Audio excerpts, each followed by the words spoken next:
Hey everybody, welcome to part 3 of how to navigate uncertainty during a major crisis.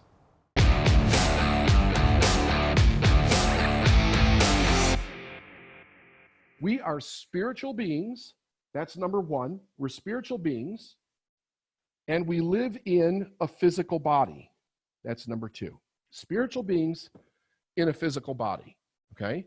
Now, the way that I describe that, it almost sounds like it's separate, but it's not. It's one and the same.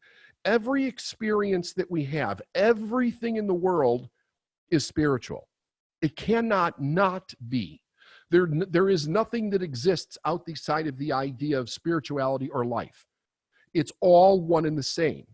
And then the experience, in order for us in a physical body to experience life, we have to have the ability to perceive every side. That's what gives us the unique consciousness of actually having an experience. If we could only see just one side with everything and never experience anything different, that would not be a complete experience. So having a physical experience, like we're spiritual beings having a physical experience, constantly having a physical experience, we have to understand that the spiritual and the physical is one and the same. It's not different. And the spiritual is no more right or holy or better or spiritual than the physical side. Unfortunately, a lot of it is taught that the physical side is less than the spiritual side. It's a different range of frequencies. The physical frequency in which we exist at is different than the spiritual frequency that we exist at, but they're all hooked up and connected. Every frequency is connected to the one above it and the one below it. All of you right now, wherever it is that you're sitting and listening and watching this, understand this. There are regular, normal, I'm not talking about internet, regular radio stations that are playing in your home right now, but the frequencies are in your home. You can't hear them unless you turn on a regular radio that can receive the frequency, amplify it so the human ear can hear it. Now, given that that's true, there's many stations at the same time in your home right now. But if you dial that station into, say, a rock station, you don't hear jazz, you don't hear talk radio, you don't hear the news, you don't hear gospel, you hear rock. That's what you hear because it is dialed into that frequency. But all the other frequencies are there at the same time in the same place. And of course, if you change the station, you'll hear a different frequency. It's the same thing with knowledge. All the knowledge that ever was or ever will be is 100% in all places at the same time. All the information is 100% present in all places at the same time. We now have in our lifetime a physical kind of description of the idea of all the knowledge being in the same place at the same time. You could look at the internet as a metaphor for that, because you go to Google or whatever your search engine is, and there's basically, you can't look up and find out what it is. And it doesn't matter where you are, you can do that. But we can also do it with the way that we think, because all the knowledge that is categorized throughout the world that we currently have in a physical, mental way of understanding had to be received by individuals who then could communicate it conceptually and put it into the written word. And that's what we have. That is how we have advanced as a people, as a society, through time. So all of that knowledge is, you see, really what happens is the only thing that we ever really do is we become more aware of our oneness with that great power of more life and the knowledge that exists in it. So it's like we're great big receiving stations, but we're also transmitting stations, and we transmit by how we use our thought. So human beings, unlike any other form of life on the planet, have what's known as an intellect. That's number 3, an intellect. And the intellect is our ability to think, to choose consciously about the thoughts that we entertain, the thoughts that we choose to think, the thoughts that we choose to express verbally, the emotions that we feel, and the physical actions that we actually take. And that brings us to number 4. the emotions. So if we control our intellect in the way that we think here, that will automatically control the emotional state that we're experiencing with and through the body. Like that. As we switch what we're thinking about and how we're perceiving something, remember on the first call, I said that if you want to change your emotional state, change the meaning that you're giving to what you're experiencing. Because if you change the meaning to what you're giving of what you're experiencing, you'll change the emotional state that you're experiencing. You're only experiencing a negative emotional state or a suffering emotional state or a bad emotional state, whatever you want to put it, because of the meaning that you're giving to what's going on right now. That's why I said God is good all the time. If you look at this and say, this is good, this is good, this is good, it's not a Pollyanna idea if you then take it to the next level, which I'll show you what that is here.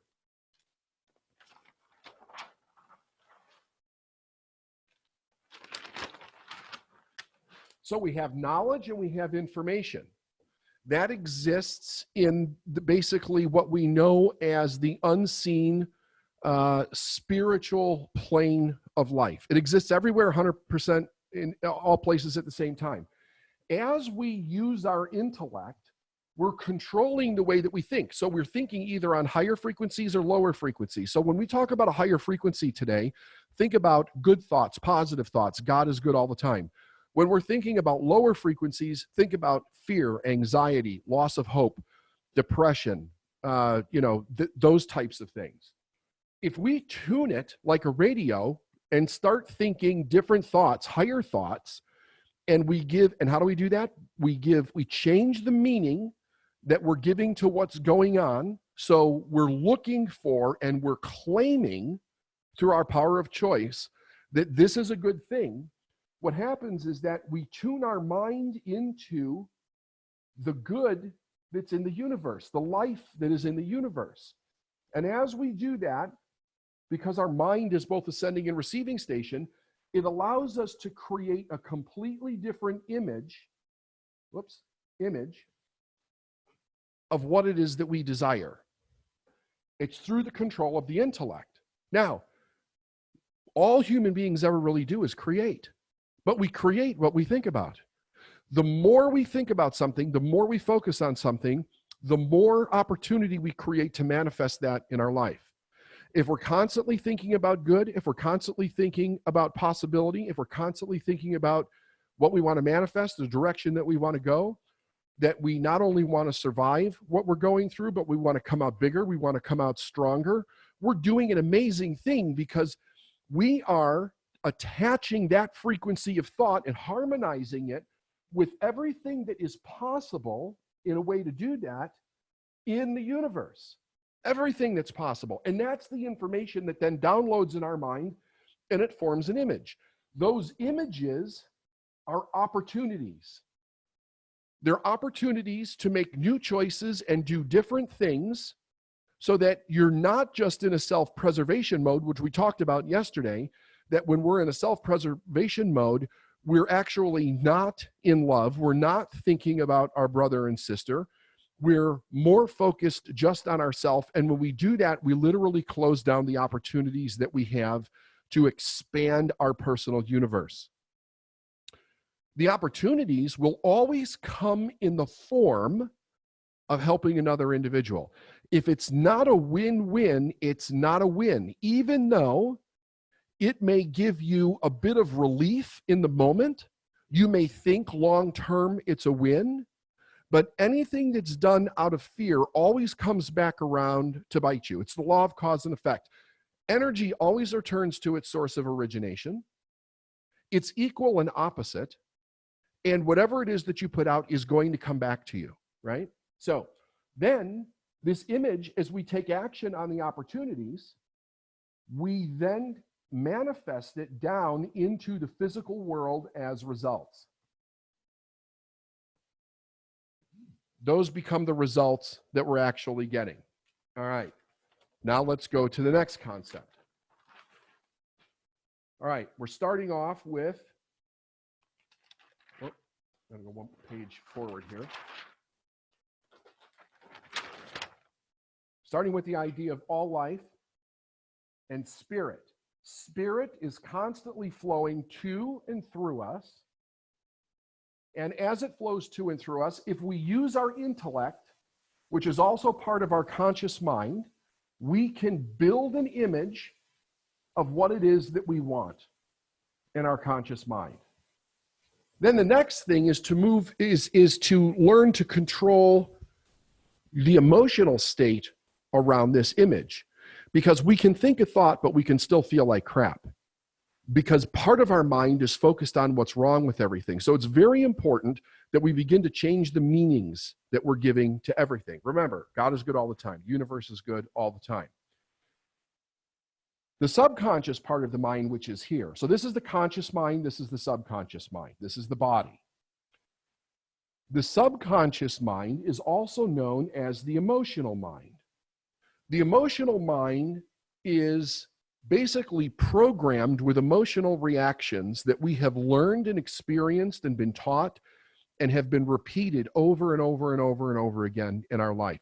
When we go into an emotion, generally, if we don't override it by thought, our actions will follow along the course of emotions. And in a time like this, where emotions are very high, where news that's coming out is not the best, when we slip into the idea, because we become so absorbed in it in the way that we think, when we slip into the idea of giving it a negative meaning and that's all that we see, we have a tendency to have our emotions follow along with it.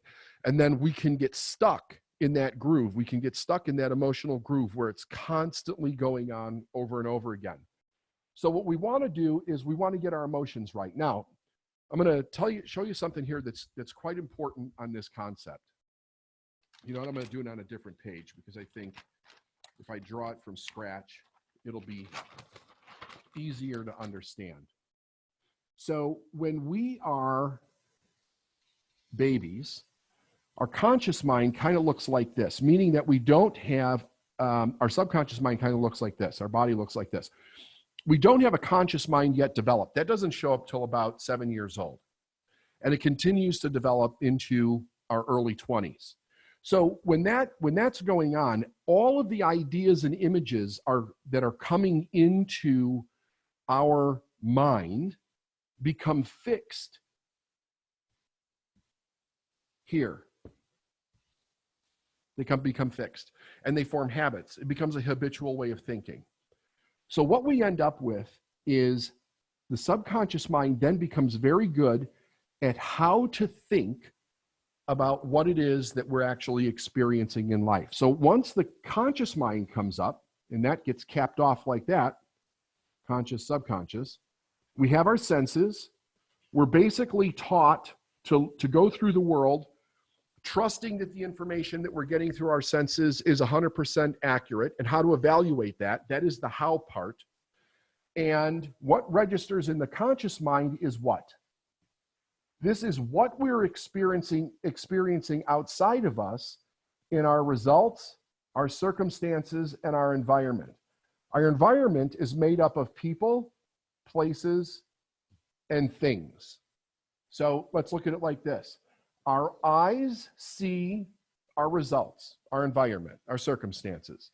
It feeds that information back in through, and an image forms on the screen of your mind. Right now, this is an image that's forming on the screen of your mind.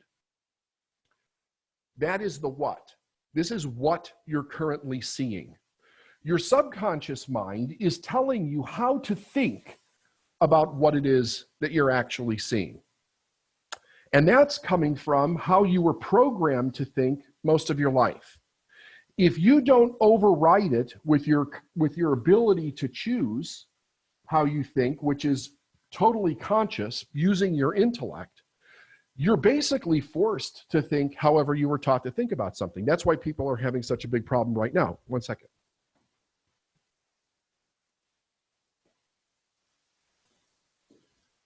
That's why people are having such a big problem right now. So what we need to do is to choose how we're thinking, by changing the meaning that we're giving to the results that we have, the circumstances that we're in, the environment, which is people, places, and things. When we change that meaning, that's happening here in the conscious mind by the correct use of the intellect. We're choosing how to think about something. Now, when we choose how to think about something, the next step is to create and choose the emotion, the corresponding emotion with those thoughts. So the corresponding emotion, the first one that you want to go into is gratitude, because gratitude helps release or discharge the negative energy around what it is that you're currently experiencing in your life. And when you do that, it allows the energy of hope and purpose and possibility to start to come up inside of yourself. Very, very important. Every time you experience a negative emotion, ask yourself, what is the meaning that I'm actually giving to what I'm observing right now, what I'm experiencing right now? Because that's why you're feeling a negative emotion. Your mind instantaneously, the speed of light, when you experience a what, which is going on right now, the coronavirus is a what, your subconscious mind is programmed how to think about what it is that you're experiencing. And it happens over and over and over again. And as long as you allow that process to keep happening unchecked by your own consciousness, the biggest problem that we have is that we keep reprogramming the mind to automatically respond in a negative way about what it is that we're experiencing. And we don't completely lose, but we weaken our ability to choose a different thought about what it is that we're experiencing. And it's like a muscle. The weaker that we get, the more we find ourselves stuck in the same problem because we don't know how to shift our thinking out of it. So let's just go through this again. The way that we shift our thinking and the way that we shift our emotion is to first understand that everything is actually good. Everything is actually spiritual. There is no, in higher consciousness truth, there's no good and bad. Good and bad are judgments based on meaning that we're giving to something. Human beings gave meaning to everything. Nothing showed up with its own individual meaning. We looked at it, we observed it, and we said, this is good. We looked at it, and we observed it, and we said, this is bad. We look at it, we observe it, and we say, this is atrocious. This is a trauma. This is deplorable. And then we tell our mind that over and over again, which causes us to hyper-focus on the thing and only see what's wrong with something. Now, if we go back and we actually look at the law of polarity, it looks like this. So what we can say is we could say that this is bad, and we can say that this is good. Now, if we're looking at it with our senses and we're looking at it with our intellect, but we can't see that because all of the meaning that we've gave it is this. The meaning is bad, period. Period. I'm not moving off of that idea, period. It's totally bad. There's not a damn thing that's good about this. Then all we notice is what's bad. We cannot see with our perception, with our awareness, with our sensory acuity, we cannot see. We're giving a command to our brain that says, only see the bad, only see the bad, only see the bad. And then we get convinced, we convince ourselves that our experience is the right experience. And we reinforce it subconsciously. It then becomes a belief. It controls our emotional state, it controls what we see, it controls how we choose, and it controls the results that we get. Like, everybody would love to be successful in life, but they don't understand that this process is controlling what they're experiencing, so they find themselves in a place where that becomes real and they don't know how to make new choices. It's like we're paralyzing our ability to move to conscious awareness because we're given the wrong rules as a kid. That's why I said yesterday, it's so important that we break the rules in our thinking. When we break the rules, it allows us to move over here and to start to make different choices. We begin to see different opportunities. It's so extraordinarily powerful when we do that. And we have to do it over and over and over again. It's literally you're training yourself how to think differently about everything that you know in your life. But this is the only reason why you have some people that will come out of this and things will be amazing. And some people will come out of this and it will have destroyed their life forever because they don't know that they had a choice other than destruction. They were so focused on it being bad that that's all they can see. And then their life becomes destruction. So it reinforces everything. Our environment that we create for ourselves is so important. What we surround ourselves with, people, places, and things. If we don't choose wisely, and negativity is constantly reinforced, what it is that we want is constantly reinforced by the limitations of everybody else. If you only read the negative news, if you only surround yourself with people that are being negative, if you only absorb things in your mind that are not positive but negative, very soon your whole life turns into that and you cannot see. We call this a huge blind spot in a human being. They cannot see what is right in front of them. In psychological terms, it's called a scotoma. The thing could be right in front of them, but the command in their mind is to see something else, so they can't actually see it. We have to really think about what we're doing here.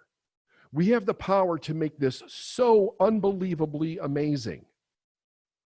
But we all individually have to take responsibility to change the way that we think and really focus on the outcome, right?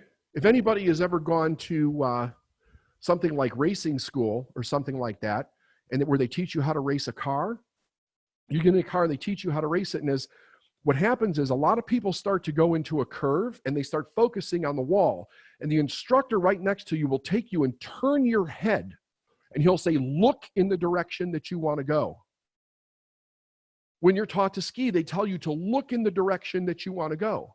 There's a lot of sports like that. There's a lot of things in life like that.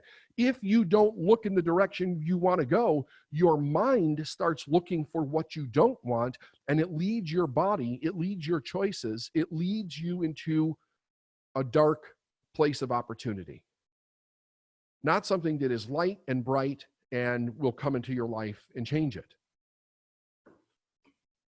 These two exist at the same time in the same place. Choice is what allows us to move either from here to over here. If you're having negative experiences, someplace in your mind, you're on this side of the line. And you have to ask yourself, what is the meaning that I'm giving to myself by what it is that I'm observing?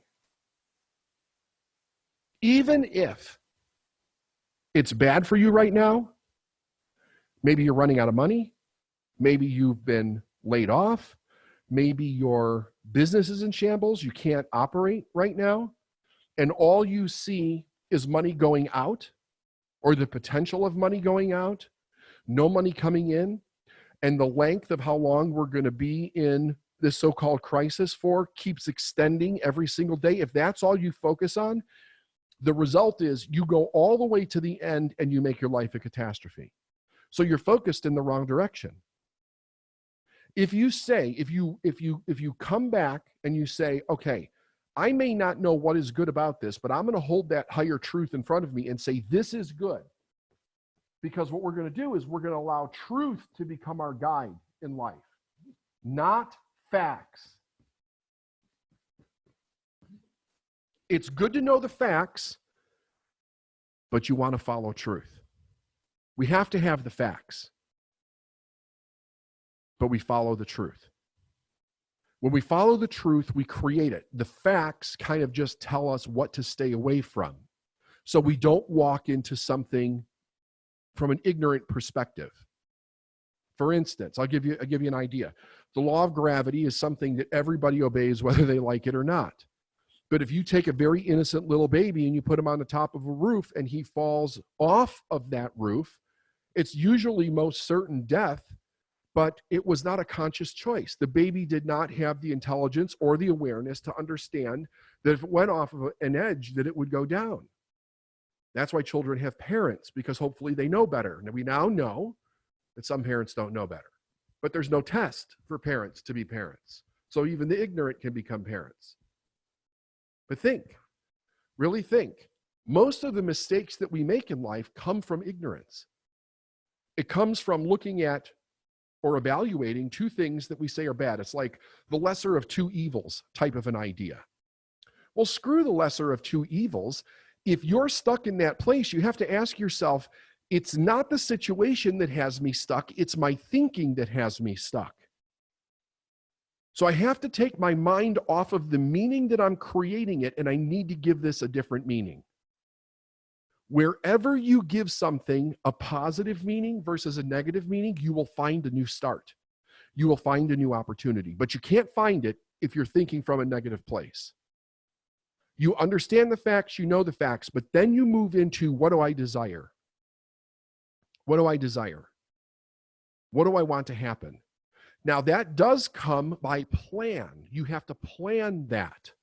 But you can't get to the thoughts that create the plan if you're stuck in giving yourself the wrong meaning, because it forces your mind to only see what's wrong, to only see what's going to cause the destruction or the catastrophe in your life.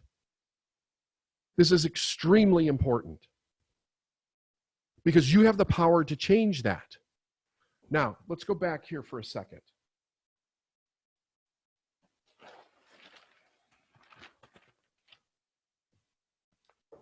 If I choose to give new meaning and change my thoughts, and then I consciously say to myself, the first emotion that I want to experience is gratitude, okay? What I'm doing is I'm taking control of my conscious mind by the proper use of my intellect, by the creative use of my intellect, by the ability to choose with my intellect. I'm allowing the emotion of gratitude to begin to fill my being. And then when I get to that place, I say to myself, this is good. And I keep saying to myself, this is good, this is good, this is good. It may take a day, it may take 2 days, it may take a week, but all of a sudden you're going to see new thoughts come into your mind, thoughts that do have possibility. So then you begin to reinforce in your subconscious mind an entirely new emotional set and a new how. A new how what? A new how, a new way to think about what it is that you're experiencing. So you begin to program your mind to think on a completely different level. This is how we go beyond good and evil. Because we refuse to obey the laws of good and evil. If we are stuck in the laws of good and evil, we stay stuck in the reality of good and evil, and we cannot supersede it in our life. Every single person on the planet has the ability to rise up above that when we follow the law of more life. The law of more life states that every single thing is happening for life, not for death. Even the death that we understand as human beings is not really a death. The spirit goes on, or the energy goes on, the body decomposes, and it's constantly moving when it does that, and it adds, if it's buried in the ground, it adds to the life of the earth. All it did was transform. It transmuted the energy. Perpetual law of transmutation of energy. It's the first law in the 7 laws. And then what does that do? It adds to life again. And life comes back into more life. We got to really think about what we're doing and what we have. Very, very important. Okay? So we give a new meaning. It's a new how to think. And we have more opportunity to change our results, change our circumstances, and change our environment.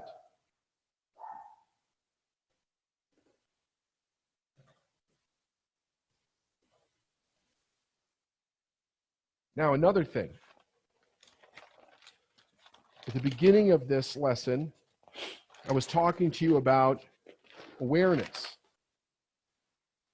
let's look at how awareness works, because awareness is about changing the frequency in which you think to create what you desire. So I'm going to draw these horizontal lines and think of each one of these lines as a frequency and a change of awareness. In truth, there's millions of levels of awareness in the universe. And you might think to yourself, well, how do I understand what the state of my awareness is? How do I understand what frequency that I'm actually thinking on, or I'm the state of being that I'm being on in that frequency? It's very easy, and you don't want to complicate it. All you have to do is to look at your current results and your current circumstances. You could look at your environment too, but these are the two big ones: your results and your circumstances. If these are results and circumstances that you've been getting for a while, and because we've hit pause on the entire world, a while now is not a year, it's days. Okay, it's days. You have to change the way you're thinking about time right now, because time is condensed. It's massively condensed, right? It's like Einstein said, time is relative. Relative to what? To whatever you compare it to. So that's why I called this a pause, because it is a pause in our life. It's like a section of our life that'll be a blip on the screen a long time from now, but it's not our whole life. So what is a long time now? It's days. Why is it that way? Because the information that we're getting is changing so rapidly. Right? So we want to think about the results and the circumstances in the perspective of what are we actually in right now, and what is the situation? So a lot of people are watching their situation deteriorate. Okay? So if your result is going in this direction, let's make sure everybody can see this. If it's going down, even if it's in the perception of your mind, right? Like because it's happening so fast, it doesn't necessarily have reached everybody yet in their own physical experience, right? So it may be the idea is happening. You know that everything is going over like dominoes or like a house of cards. It's collapsing from the bottom up, and it just hasn't reached you yet. But if it keeps going, it will reach you. It definitely will reach you. So you're thinking about that, and it's causing you to go down in your awareness instead of up. Why? Because fear is controlling the thought. When fear controls the thought, based on the facts, based on the meaning that we're giving to the facts, we go down in our awareness. That's the opposite of what we want to do. So when we change the meaning, we change the thought. And as we change the thought, we start to harmonize with different levels of awareness that are above us. So think about more life, less life in this direction. Okay? We want to continue to go up, more life. We want to change the frequency. We want to change what we become aware of as far as opportunities, within and without, by the way. Like the fact that you're all on this call from all over the world, people are interested in changing their internal experience and their internal opportunity so that they can have an effect on the external. Up is where we want to go. So what do? It's very important to know this. When we're in any kind of a situation like this, generally, the first thing that we can see is just maybe, say, one level, maybe two levels above where we are right now. So a little bit of hope comes in, a little bit of gratitude comes in, a little bit of, oh, I might be able to do something a little bit different. Like I have been focused on this basically a week ago Thursday. I started to get very focused on what was actually going on. And throughout the entire week, I would say that my thought about what's happening has changed every single day. Every single day. And it's constantly going in an upward direction, but it's changing based on two things. The new meanings that I give to the information, the facts that are coming out, and the gratitude that I consistently practice for what's actually happening. So as we go through this, I keep coming up with better and better ideas to move through it and come out on the other side. So what happens is, so we experience gratitude because we've changed the meaning, and then we become aware. Aware is the next step. Aware of what? Aware of either a new way of thinking or an opportunity that's external of us. If you're becoming aware of an opportunity outside of yourself that's a different opportunity that's allowing you to go up, you are in a new way of thinking, or you wouldn't be aware of it. So it's for those of you that's happening for, that's great. Your practices are working. Keep doing it. So we become aware. Once we become aware, awareness isn't enough. At that point, we have to make a decision. We have to make a decision, because when we become aware, we have a tendency to do something that I think it makes sense, but in a way it's really bizarre. We become aware of what could be good, and that gives us some hope. But then all of a sudden, we become acutely aware of all the things that could go wrong. And a lot of people get stuck at this spot, and they get paralyzed. They procrastinate. They won't make a decision. They're either subconsciously or unconsciously waiting for somebody to come in and decide for them, which is a terrible thing, or they're waiting to be rescued, or they just paralyze and they can't do anything because the fear then takes over. They're afraid if they go in this upward direction and they make a mistake, it will become unrecoverable. So we go into, at this point, the detriment that happens is that we go into what if thinking. What if I make a mistake? What if I do the wrong thing? What if this, that, or the other happens?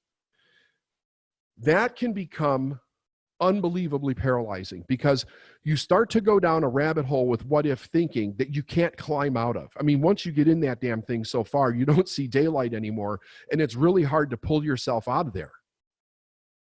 So the idea is this: understand this. You will never know the outcome until you make a decision. You won't know. It'll just be a conjuring of your imagination based on a combination of both good and bad thoughts, upward thoughts or downward thoughts, and you'll stay stuck in that place. You can't possibly know the outcome. You may get further down the road and go, oh, see, if I had made this outcome, it would have been a total disaster. Or you may get further down the road and you're like, it's okay, but you won't know what the good outcome would have been had you done it. So you can't know staying in that place. The idea is that as soon as you see an opportunity, make a decision. Make a decision. Here's the thing. If you make a decision and you find out that you made an error, you can change it. But you want to do this from a place of thinking, and you don't want to make a decision based in fear. You want to make a decision based on gratitude, possibility, opportunity, more life. That's the idea. That's the place that we want to make a decision from. So we have gratitude, awareness, decision. Once you make a decision, the next step is that you have to change. You have to change your behavior. You have to step into that decision. What are the things that you have to do? Okay, this is where you start taking action. So because it's not all thought, it's now I have to take the correct actions. And as I take those correct actions, I adapt to what's going on. I adapt to the results. I adapt to the new result.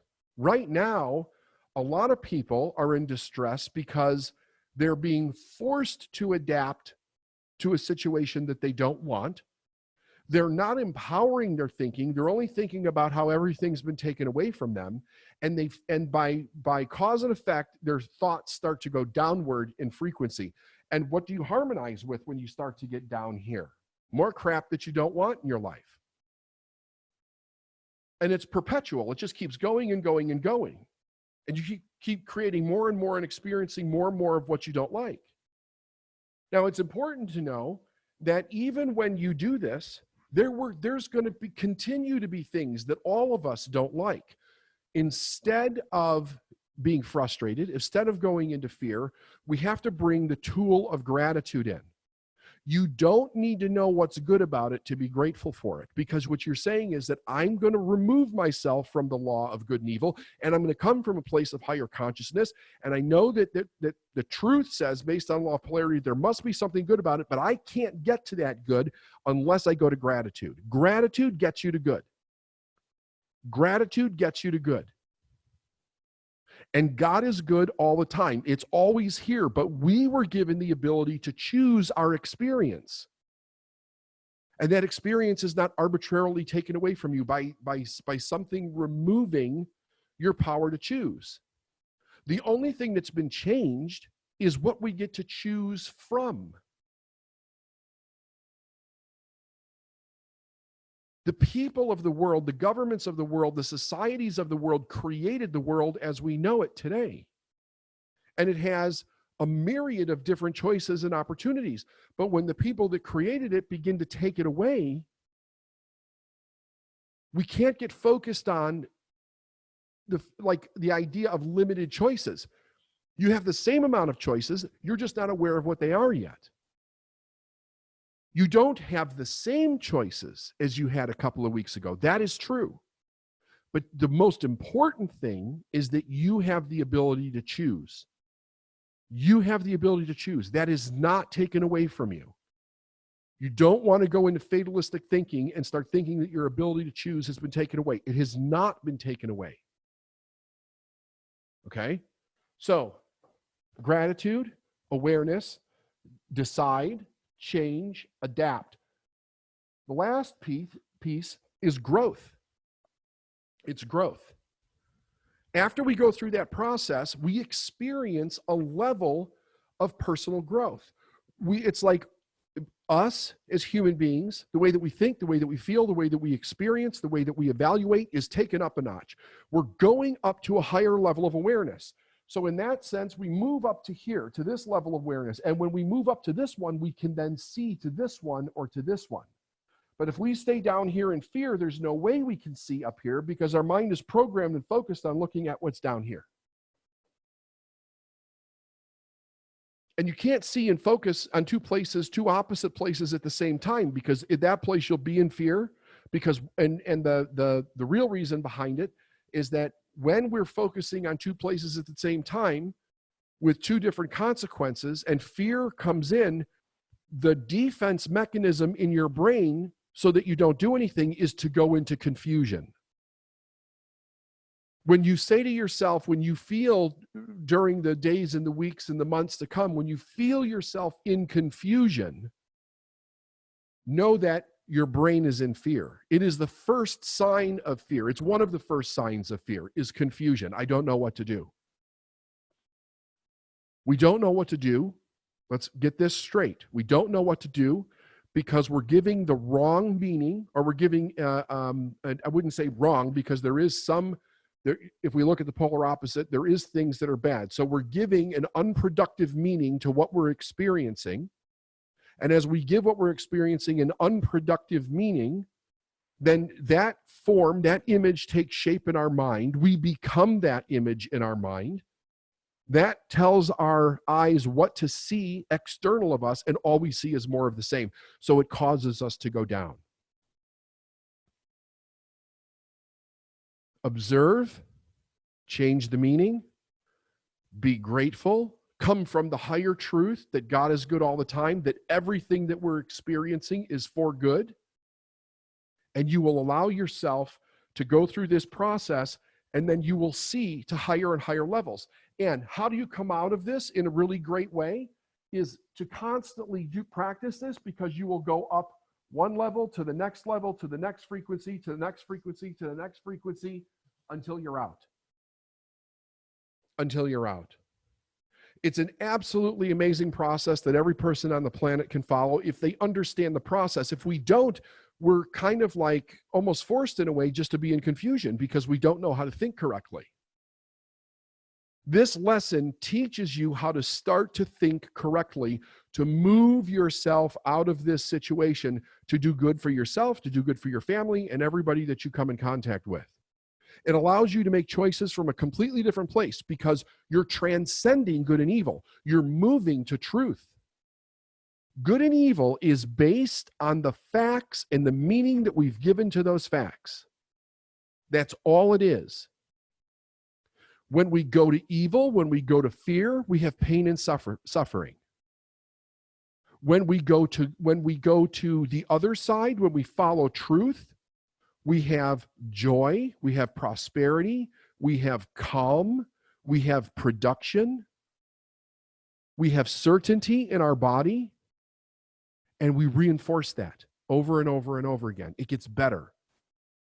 Believe it or not, if you have the right attitude, if you follow this process every day from now until forever, every day can get better.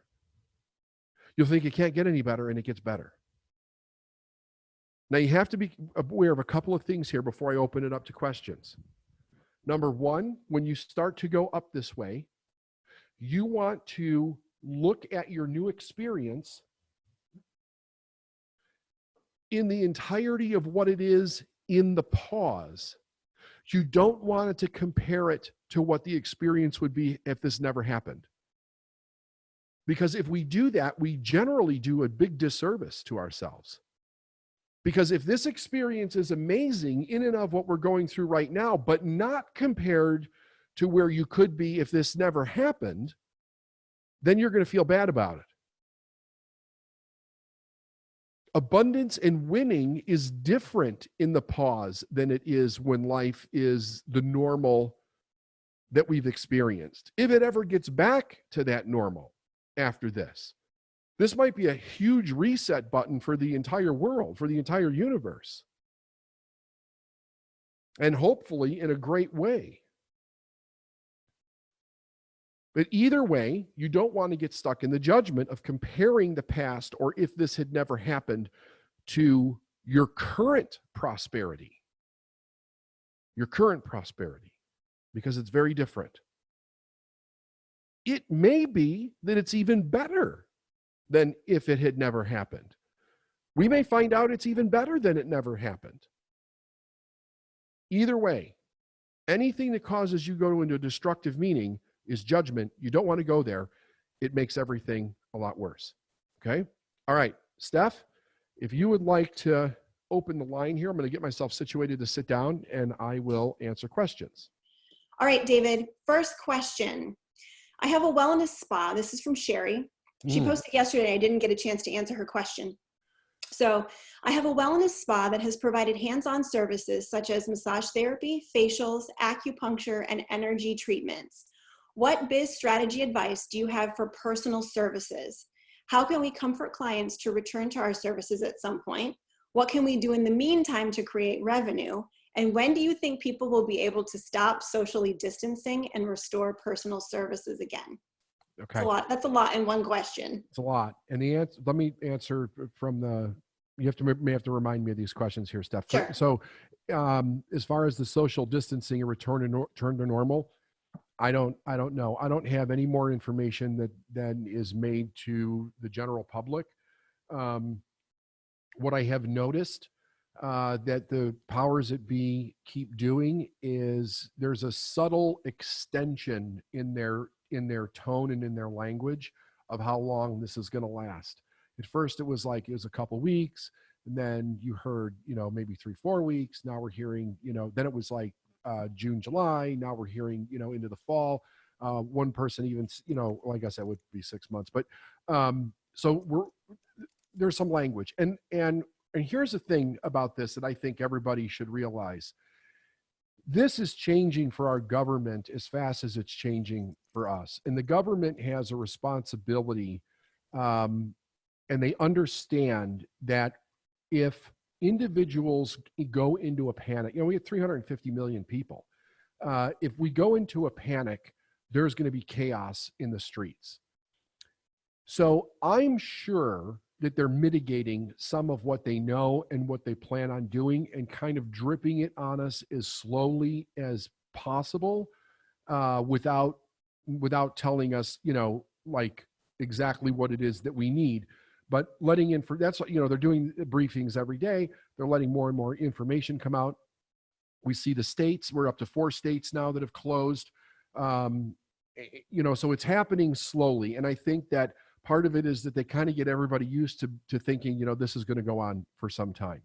So as far as your individual business goes, I think being that it's massage, obviously you probably can't do that, but I would think about what other ways that you innovate, and you go to your current client base and your community, and see what it is that you can provide them. What other products or services do you offer that may not involve actually touching another person that you can provide to them? I don't know what it is that you have, but think about it and think about the things that Maybe you could, I don't know if there's like oils or, yeah, go ahead, Steph. I've got a bunch of ideas.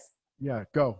So you have a wellness spa, you have a whole audience already built in, and you have a way to communicate with them. Right now, they're at home, they're trying to figure out what to do. You could offer classes on how to give your spouse a massage. You can offer classes on acupuncture points for stress relief. You can offer classes on how to make a homemade facial.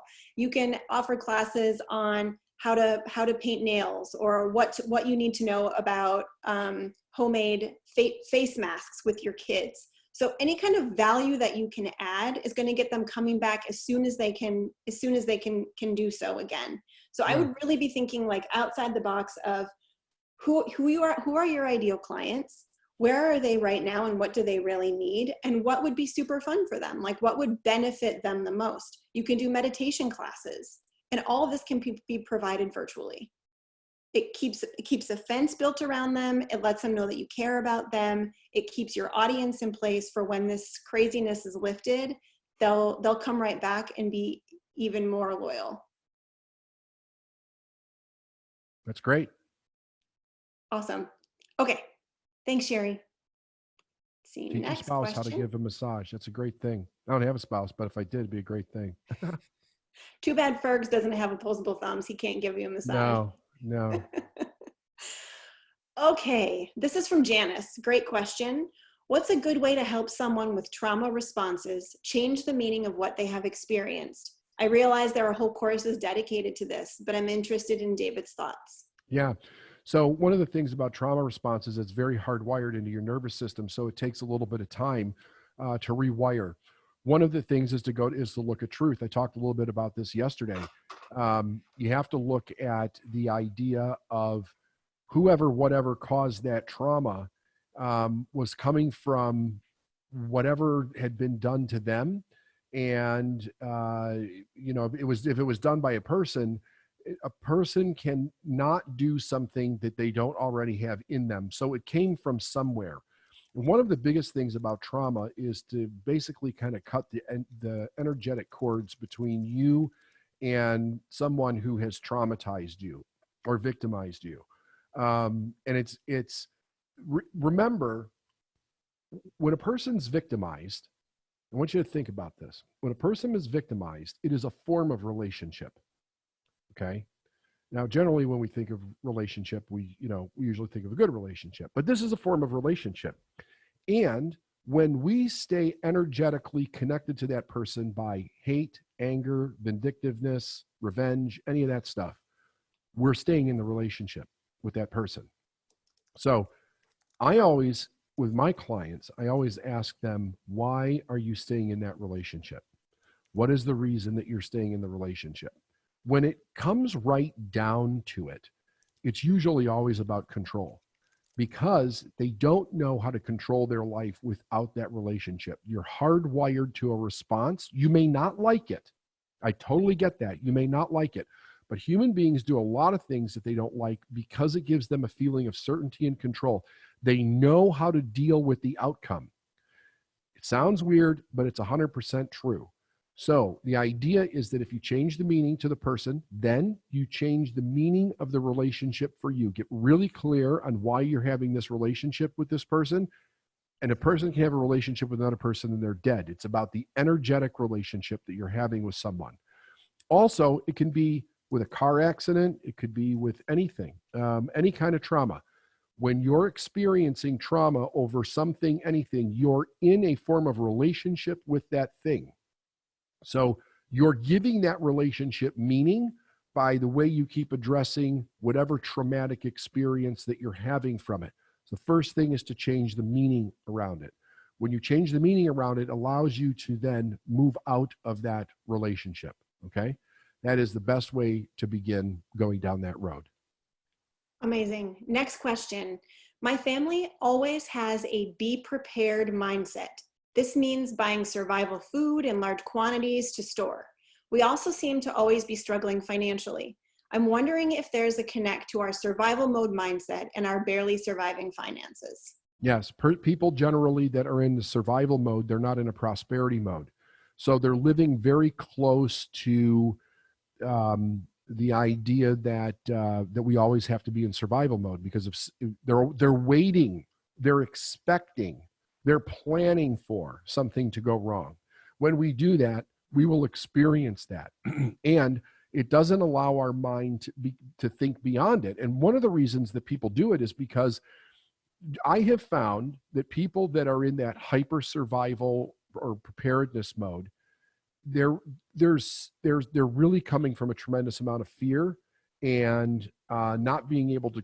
They're worried about not being able to control their world, their own personal world. So they hyper focus on everything that can go wrong, and they prepare for every single thing so that they feel that they can be in control. It gives them a sense of control.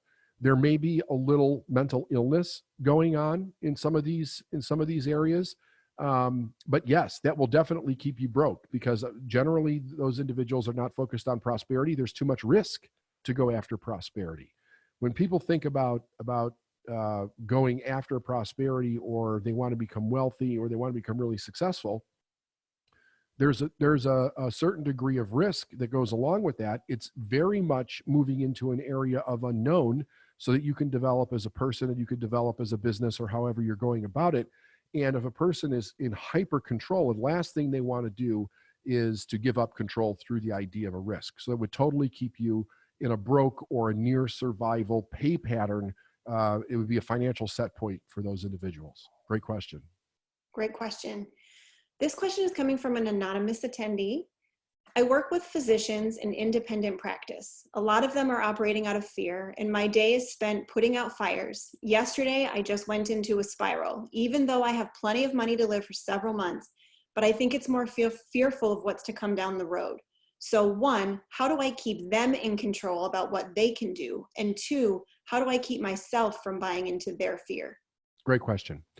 Number one, you can't control anybody. So all you can do is aid to the way that they're thinking, and you have to take that on a day-by-day basis and in a situation-by-situation basis. When somebody's in fear and you're not on a level playing field, it's usually very difficult to help them to think clearly, because if there's any kind of positioning in their mind where they think that they know better than you, they literally can't allow themselves to hear what it is that you're saying. So if that's the case, don't take it personally.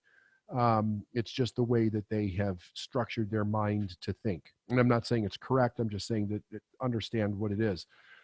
But what you always have control of is how you react to it. So if you hold the truth in front of you on a consistent basis and you keep affirming to yourself what is true, then you have the ability to reject what they're saying and not go down the rabbit hole. This is also why I mentioned that our environment is so important. Because if you're in an environment where it's dominating your thoughts because it's just too powerful or it's too much every single day, your choice needs to be to get yourself out of that environment and change your environment to a more positive one. There is no other choice, because not only do we have not a right to change another person, we can't change another person. Only an individual can decide to change themselves. Thank you. Did I answer all of her question? I think you did, yeah. Okay. Yeah. Okay, this question is coming from Megan. If we struggle to find gratitude for something that is occurring in our life, do we just fake it until we make it? Do I just keep pretending until my mind believes it? Or am I missing a key part of this process? So let me, there's a lot of stuff online right now about fake it till you make it. And most of what I'm seeing is incorrect, because they're using fake it till you make it not the way that the term was meant to be used. I think what they're perceiving is that I'm going to pretend to be successful, but I'm not actually changing anything that I'm doing. So I'm just pretending to be successful in the hope that I will become successful. The idea of fake it till you make it was basically about the attitude that you should have until you change the way that your mind is thinking. So generally, we all think habitually. And we think habitually based on the way that we were raised and who we were raised around. if the way that we think does not bring us the results that we want, we have to take conscious control over those thought patterns and begin to change them one at a time. So when we begin to change them, that is spending a lot of time in your conscious mind. And we can't spend 24 hours a day in our conscious mind. It would be way too exhausting. We can't do that. That's why the subconscious runs so much of our life. But we have to keep putting good thoughts and good actions that are the cause of what we want to experience, and practice that every day until it becomes entrained in your subconscious mind and your nervous system, where it becomes automatic. The idea is that you get to the place where you don't have to think about thinking successfully anymore. You've literally retrained your brain to think according to the laws, and you do it automatically. It's not a conscious thought anymore. That's the idea behind, the original idea behind fake it till you make it. It is that you bring the attitude of winning or success to everything that you do, and you act it out as if you were already programmed to think that way automatically. And eventually you will think that way automatically, and you will get the result, period. Awesome. This next question is coming from Frankie C. Hey, Frank. Hey, Frank. I believe you said truth follows the facts. Are you eating lasagna, Frank? Is he eating lasagna? You better not be eating lasagna. All right, go ahead, Steph. Okay. I believe you said truth follows facts. What to do when the facts are not clear? Getting mixed signals from the government, how to shift. So I believe he's saying, like, you say to know the facts, but how do we know what the facts are? And then what does that have to do with actually following the truth? Yeah, so you can only go by the facts that we've been given. So that's why I said stay out of the rhetoric. Here's the fact. So who's giving us the facts? The medical community and the government, right? They're giving us the information. I don't know whether all of that information is true or it's not true. I mean, it could be just as twisted as some of the news stations. Who knows? But we can only go by what it is that they're telling us. So if we look at exactly what the government is saying, if we look exactly what the medical professionals are telling us to do, those are the facts that we need to go by right now, as far as in the consideration of how we take care of ourselves and what's going to happen financially with the country. But the truth is, Frank, that if you think about what you're in right now, think about what it is that you desire for your life and what has to change in order for you to create that desire. But here's what we can't think about. We can't compare that to the way things were. We have to now understand that we're in this pause. The world is in this pause in this moment, and all the rules have changed, meaning that, well, you can't leave home, I guess, Frank, because you're in New York. You know, how do you live and how do you move through this based on whatever limitations that they've given you so that you can think abundantly, right? And that's where, you know, outreaches for help and finding different ways of opening up channels to get things to you is the best way to actually go about doing that. Thanks, David. So I'm going to ask this. You can choose to not answer it because I'm sure the person can watch it on the replay, but it might help. Can you summarize the process of traveling up the emotional scale? The awareness chart that I did, is that what they're talking about? I think so. Reviewing the letters, their meaning, and the process of it. Yeah, I can do that.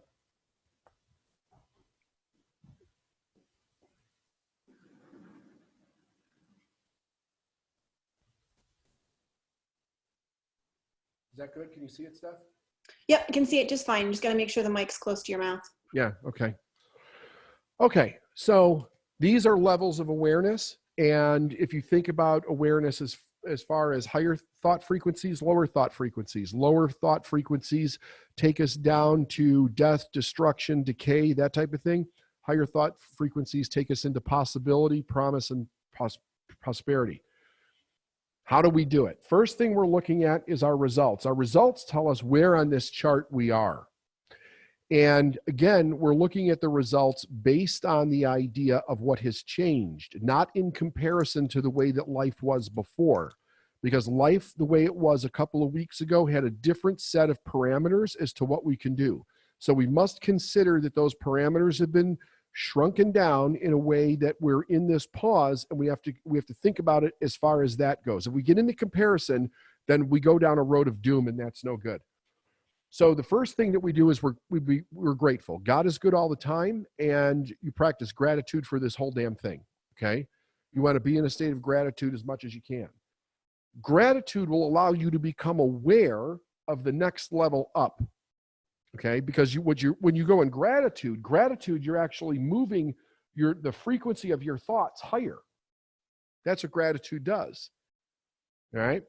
Then it makes you aware of thoughts that are on a higher plane. Once you're aware of thoughts that are on a higher plane, you become aware of an opportunity on a higher plane, and then, so that's the A, and then you decide, you make a decision. And what I said about making a decision was, this is also where a person can get very stuck, because they become aware of something that they could do positively in a positive direction, but at the same time, they're aware of the circumstances below them, the negative circumstances. And generally, the positive one is unknown. We don't know how that is going to actually work out to us. So sometimes we get very confused, we procrastinate, we start going into what if mentality, and we're projecting different outcomes in our mind. And the truth is, we don't know until we actually do it what the outcome will be. So we don't want to get stuck in the confusion. We want to make a decision so that we can get to the outcome. Now, when you make the decision, you have to change. You have to change the way you're thinking. You have to change the way your emotions are feeling. You have to change the behaviors that you're doing. You can't just become aware of it and say, I'm going to make a decision, and then tomorrow you go back to the same thinking, the same negative thinking, the same negative emotions, where everything is controlling you instead of you controlling it. As you change, and you do this over a period of time, remember, time is condensed. A long time right now is a day, okay? Time is condensed. As you change, you adapt to that change, okay? So every day there's new information coming in. Every day we're making changes, and we're adapting to those changes based on the new information that's coming in. Which, by the way, if the new information that's coming in, it could cause you to have to go back to the beginning and start over, because it's changing every day. And depending on how that change is determined, like we have 4 states that have gone into lockdown. So if you're in one of those states, and yesterday you were able to go to work, but now they said not all non-essential businesses have to close and you have to stay in your home now, and you were practicing gratitude, now you have to go back and do it again for your new situation. All right? Is that making sense, Steph? Am I saying that clear? Yeah, it makes total sense. Yep. Okay. All right. So then you adapt to what that is. And the adaptation is taking place every day, every single day, because every day everything is changing. And then what happens is that you grow. You grow spiritually, psychologically, emotionally, physically, and you'll see it in your results, wherever I put results down. Your results will show up different up here. So now when we grow, it allows us to see to the next level. So we're here, but the growth, because we've grown in our awareness, it allows us to go to the next level and see what the new opportunity is here. Then we bring this process up to this line. And we do it for each level of awareness as we work our way into the new situation that we want for our life. Is that good, Steph? Fantastic. Great. Yeah, we had 4 or 5 people ask the same question, so that's why I thought maybe it would be worth it to reteach it. No problem. Okay, next question. This question's coming from Jason. How do we address the fight or flight response that seems like it's a constant with running my firm remotely? I'm using meditation, but any other thoughts on this would be greatly appreciated, David. It's gratitude. It's all gratitude. It's all gratitude. Being grateful. Fight or flight is because you've given it a meaning that is not serving you. You're giving it a meaning based in fear. That's all it is. That's what's causing you to be in fight or flight. You're giving it a meaning that's based in fear. You're evaluating everything that can go wrong. You're being bombarded with those ideas based on the change that's happening every day. That's why watching the news too much is not a good idea right now, because it's constantly changing. It's constant fear. It's constant blaming.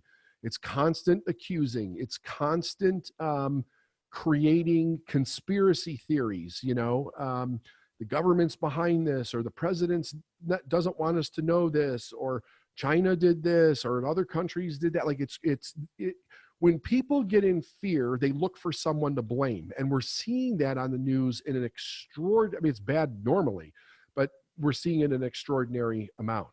It's not helpful to anybody to do that. So what you want to do is you want to just get the facts, be grateful for the situation, and allow yourself to move up that thought frequency until you start thinking of more productive thoughts. If you're having trouble feeling grateful about the situation, everybody find something that you can be grateful for and begin to work it out. Expand that gratitude in your life. Like, I could be grateful for good literature in my life. I can be grateful for friends like Sarah and Steph. I can be grateful for my dog, Ferguson. I could be grateful for a lot of different things if I'm having trouble being grateful for the overall situation. But as that gratitude fills my heart, I can allow it to expand into my world until it gets to everything. And then I'm grateful for everything. And I'm starting to think good thoughts about everything. It lightens the emotional load. Possibility starts coming into my mind. Laughter and humor is great for us right now. Watch things that are funny. Tell jokes to people. Like, do things to lighten your emotional load a bit, and realize what's the worst that can happen here outside of that you get it and you die. The worst that could happen is that you lose everything. If you lose everything, you just start over. That's all it is. It is not this big, enormous thing. Now, I very, very much realize that probably nobody wants to do that. I totally get that. But the fact that we have the ability to do that is unbelievably amazing. It's unbelievably amazing. Everybody has the ability to start over if this goes wrong. And like I said, I totally agree. A lot of people don't like that. I don't like the idea of that either. However, if that's what had to happen, that's what would happen. Period. That's what would happen. And rebuild it again. Here's the other thing. Rebuilding it a second time, whatever your situation is, won't take near as long as it did the first time because you already know how to do it. So you have to ask yourself, what are we really afraid of here? And a lot of the fear right now is not about the consequence of what's happening. It's about the loss of control. We don't feel like we have control or agency over our own life because of what's happened. Like I said on the very first call, this is very much similar to if we become a communist country all of a sudden, and the government was dictating where we could live, how much we could make, what we could and we couldn't say, right? So what are you really afraid of? What is really the fear that's going on? And what meaning are you giving to that fear? That's where you need to start. Become aware of what you're doing in your own head, and then start practicing gratitude, okay? Okay, going in a different direction with this one. This is from an anonymous attendee. I'm torn between keeping employees on payroll for a month or so, as that is the most I can do, and closing the office to have a viable business for them to return to when this is over, for myself and the clients. Yep. I am doing them and myself a disservice if I still keep, am I doing them and myself a disservice if I still keep them on? Yep, I totally agree with that. And I'll tell you why. Because if you can't do anything with your business, then you're in basically a treading water state, right? So whether you're paying your employees from your own savings account or investments or whatever, or you only have a little bit of money trickling in and you're trying to keep them on as long as possible, it's a doomed scenario. Most likely you won't have enough to outlast what's going on. Some people will. There's some people that will have enough to outlast what's going on, but many, many millions of people will not, that own small businesses. So, and there's no shame in that, right? So the idea is that let the employees go, let them go collect workers' comp. They'll probably make more than if you cut their salaries and tried to let them stay. And you're not going to bleed your own savings dry, so that when you do start, you can actually jumpstart it because you have money. If we spend all of our money just trying to hang on and save everybody, then when it's time to restart our business, there's a very good chance we won't have none or not enough to restart it. And then we get ourselves in a situation where it's very difficult to restart and we do have to start completely over. So we have to think through all of these choices. Now, I know that the government spoke, it basically started at the same time we did. So I don't know what Trump had to say today, but I do know that over the night they were working on a relief bill for small businesses that would allow people to keep employees on so that they didn't have to let them go, so that they would have jobs and the businesses would not collapse when this was over. The package is not designed to keep employees so that they stay working. It's so that we don't have to lay people off, and that the employees will still be connected right with their job, and the business will be able to take off almost as if nothing happened when we restart the economy again, which I think is an absolutely fantastic thing. Because one of the biggest things that they're afraid of right now is that the backbone of our country is small business. And if the small businesses cannot restart, then it crushes the economy for an extraordinary long period of time, because they have to literally rebuild from nothing. And many of them won't. And if they have to let employees go, many of those employees won't come back again. And even if they could, they probably wouldn't be able to pay them, because if you have let's say you have a company that's, $2, $3, $4, $5 million, and you're running on that kind of a budget every month, if you lose everything, you're not going to start back up at $2, $3, $4, $5 million when you start. So you're not going to be able to pay the staff that you had before you had to let everybody go. So it's important that you really look at your situation. I talked about this yesterday. How fast is money coming in versus your spend? And then you have to really look at it if the money coming in is really slowed or stopped. And you want to do this, by the way, I think before the money is slowed or stopped, is that you want to really limit your spend so that you're not starting from zero when this starts. This is a way for you to actually conserve your own fiscal situation so that when it ends, you can actually jumpstart and everybody can come back to work and you can operate as a team and be prosperous again. That's a really great question, Steph. And I think it's important, I'm going to mention this because you brought it up in the last two trainings, that these decisions aren't based in lack. These decisions are based on cause and effect. They are. Hey everyone, I hope you enjoyed part 3 of how to navigate uncertainty during a major crisis. Be sure to check in tomorrow for part 4.